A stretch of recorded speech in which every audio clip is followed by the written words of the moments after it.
the first thing he does is invites Caroline Graham from the Mail to his bedside for quotes and videos. And I just think, look, I'm not a big Meghan fan, but I just think, come on, Thomas Markle, have you not learned your lesson from last time? I agree with you, Ben. Well, I gotta say, this family, if nothing else, they are consistent. And in my opinion, consistently ridiculous. Because as soon as Meghan Markle makes an announcement, lo and behold, Caroline Graham has got to publish something, and Thomas Markle Sr. has got to have his say. And I just couldn't resist anymore. So let's get into this.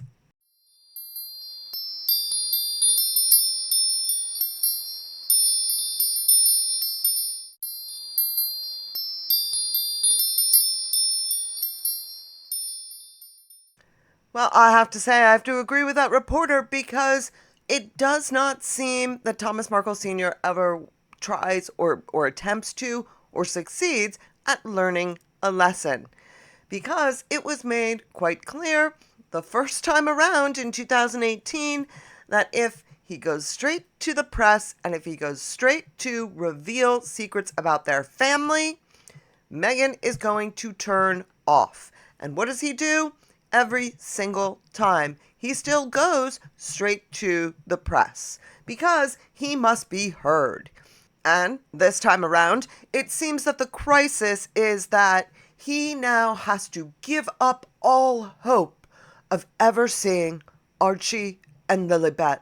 Why? Because Meghan is moving back to the UK and taking the children. When he moved to the Philippines, did he not give up hope then? Or was he of a mind that Meghan was going to bring the kids to the Philippines to see him? Because to me, the minute he left the United States, that was the moment he had already made the choice for her. Now he's going to blame her because she's moving back to the UK. Do I have that right? Because, I'm sorry, no, you don't get to do that. And I don't even like Megxit. But you don't get to say it's her fault when you're the one that already moved. Meghan Markle's father, Thomas, 82, has spoken of his distress after discovering through a TV broadcast that the Duke and Duchess of Sussex are relocating to Britain with their 2 children, neither of whom he has ever met. The retired lighting director for film and television, currently recuperating in an American rehabilitation facility following a below-the-knee amputation, said, "I saw on CNN that they were returning to England. I found out about it at the same time as the rest of the world." He has had no contact with 7-year-old Archie or Lilibet 5 and has also never met Prince Harry. Mr. Markle expressed deep pain at what he perceives as his daughter's indifference, stating, "I am hurt and upset that she doesn't give a damn about me, even though I'm in hospital." But he's not in the hospital anymore, okay? He's now recuperating. But apparently, before all of this, in December, there was an attempt for them to communicate. And how did that attempt go? He, as a surgeon in the Philippines, said a blood clot in his thigh had stopped circulation to his foot. Well, today, GB News revealed that Meghan attempted to contact her father, but there has been some complications with Thomas's phone number, apparently. Our royal correspondent Cameron Walker has the latest. This really is an incredibly sad situation. At the heart of this is a father and a daughter who have been estranged from each other for a number of years, and Thomas Markle is reported to be in the Philippines, seriously ill after having his leg amputated, and Meghan, we believe, has been trying to contact her father. Now, Thomas Markle has told the Mail on Sunday that he wants to see his daughter Meghan and his son-in-law, Prince Harry, and their 2 children, Prince Archie and Princess Lilibet, one last time, unfortunately, before he no longer is able to. And, this is why I called my series on the Markles the apple tree, because the apple doesn't fall far from the tree. This family abuses the concept of boy who cried wolf more than anybody I have ever seen in my entire life. Just like Meghan, does, Boy Who Cried Wolf, oh, she's going to visit the UK. This is the time she's going to visit the UK.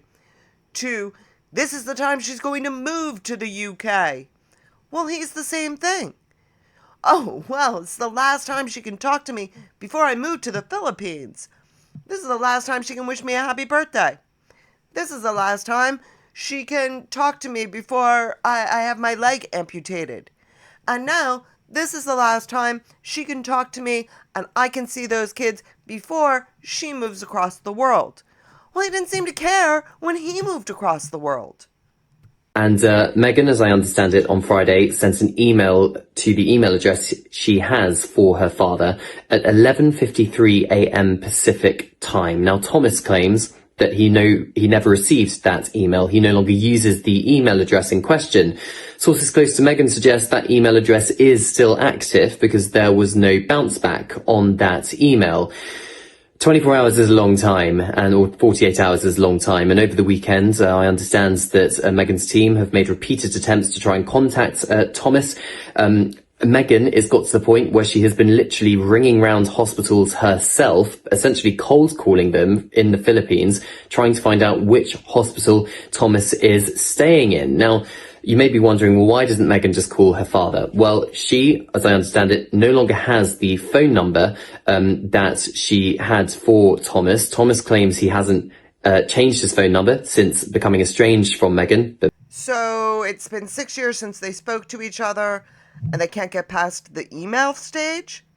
They can't get each other's phone numbers? I mean, the minute she tried to email him, and he found out that she tried to email him, why didn't he email her? Why didn't he call her? I mean, none of this makes any sense. This is not normal. This is not how normal people behave. And you gotta actually kind of feel a little bit bad for Cameron Walker, who's sitting there, and even he realizes that what he's saying is ridiculous. Because you just don't do this. Why didn't she call her brother? Why didn't she call her sister? Why didn't she just call the Daily Mail and tell Caroline Graham, here's my phone number, have my dad call me? Oh, maybe because none of this happened. Meghan says, well, I no longer have that phone number, or at least her team suggests that is the case. What's adding a bit of a tricky situation to this is that there is a Mail on Sunday journalist with Thomas inside the hospital with him and with Thomas Jr., who is Thomas's primary carer and Meghan's half-brother. Now, that journalist has had a relationship with Thomas Markle since 2018, and according to Team Meghan, or Meghan's staff, that hasn't happened yet. They have not received any phone number or an email address. So as I said, desperately sad. At the heart of this, a daughter who is trying to contact her father and a father who wants to be in contact with her daughter. But as of yet, it's not happened. So here's an idea. Instead of calling all of these newspapers and all of these reporters, and instead of putting all of this out into the public, why not just call each other? Because the fact that neither of them seem willing to budge an inch on, being the first one to reach out to the other, and that, the minute Thomas Markle Sr., who supposedly is dying to talk to his daughter, oh, maybe dying's not the right word to use there, you know what I mean, but who's been so anxious to talk to his daughter, the minute he found out that she was trying to get in touch with him, why did he not pick up his phone? Because he's too stubborn, and it's his ego, and he doesn't want to be the first one to reach out to her. And can we talk about Thomas Markle Jr.? What happened to him being all over YouTube talking about how he would never allow Meghan to use his father for clicks and views and to make money? But I guess, he has no problem with Thomas Markle Sr. using Meghan to get money? And all of this is still producing nothing, because they're still not actually speaking to each other. And what about her sister? The one who went all the way to London just to buy a cardboard mask, and of course to do a bunch of interviews and make a lot of money. But what about her? Why isn't she reaching out and saying, hey, listen, Dad's trying to get in touch with you. Can you just give me your number? Or better yet, here's Dad's number. Give him a call. Because I don't understand. I'm pretty sure if we wanted to, we could find out these phone numbers, but you're telling me they can't? He reflected on their once close bond, adding, Meghan used to love me. She was always a daddy's girl. And now it's like I don't exist. But it's not like you don't exist. She's trying to get in touch with you. She was 6 months ago. Are you telling me that in the interim, nothing happened? And you never managed it? So what happened? Where was the breakdown? With the family now departing the United States, he voiced concern for the future, saying one day those kids will ask about their other grandfather, the one who isn't king, the one that Meghan and Harry are apparently ashamed of. He continued to tell the Mail on Sunday, I hope they know how much I wanted to meet them. Well, again, why is it that you didn't care about this stuff when you moved to the Philippines? Because at that point in time, you weren't too concerned about meeting the children because they lived just 90 miles away and you moved across the world. But now she's supposed to care because she's moving across the world? What has happened in the last 6 months that nobody picked up a phone or managed to figure out how email works? And what about his wife? I mean, I would imagine Thomas Markle Sr. does not speak Filipino, so I would imagine she must speak English. Has she not figured out how to call his daughter? I mean, she is quite a bit younger than he is, so it's not like there's any issue with understanding how, phones and email and text messages, how those things work. And I'm pretty sure she should be able to figure this out. Not to mention, Meghan has a staff. Why is anybody trying to figure this out? All she has to do is tell her staff, listen, this is the email address I had. It's not working. The phone number I don't remember. Can you please find out one of those two things so I can contact my father so he can get himself out of the news? You would think that she would have the incentive of shutting him up. The 82-year-old is now undergoing rehabilitation at a facility in America as he continues his recovery. Well, we're 9 months in. How's that recovery going? I mean, how much rehabilitation is he getting? He revealed that the prospect of his daughter and her family visiting him had sustained him during this difficult period, telling the outlet, while we were in the U.S., I always hoped they might come and see me. Now that they are leaving, that hope has gone. Well, okay, but how were you hoping that on the day you moved to the Philippines? I mean, do you remember that? Let's go back, because honestly, he seems to have forgotten. Let me see if I have this right. Thomas Markle Sr. has decided he's going to pick up and move from his home in Mexico, and he decides today's the day he's going to do it. And so he packs everything up and then calls a reporter in LA, and she decides to drive straight down to Thomas Markle Sr.'s house, watch and presumably help him pack all his things. Well, Tom Jr. just apparently sits there. And after the interview, he closes the door on his house in Mexico for the last time. They drive, the three of them together, go through the border and drive back to LA, where the reporter drops Tom Jr. and Tom Sr. off at the airport, even though they don't even know where they're going yet, because Thomas Markle Jr. said maybe Southeast Asia. So he doesn't have anywhere to live right now, and so this reporter went down to Mexico, picked them up, and dropped them off at the LA airport at LAX, even though they don't know where they're going. Is that what we're supposed to believe here?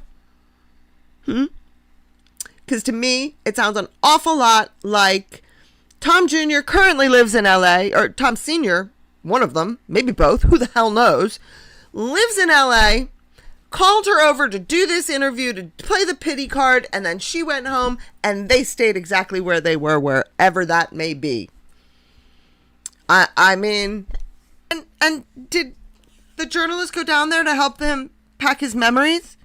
You know, the photographs he lovingly put into boxes, you know, except for the ones he burned. What about them? Did the boxes stay in Mexico? Did he put the boxes in the Cadillac?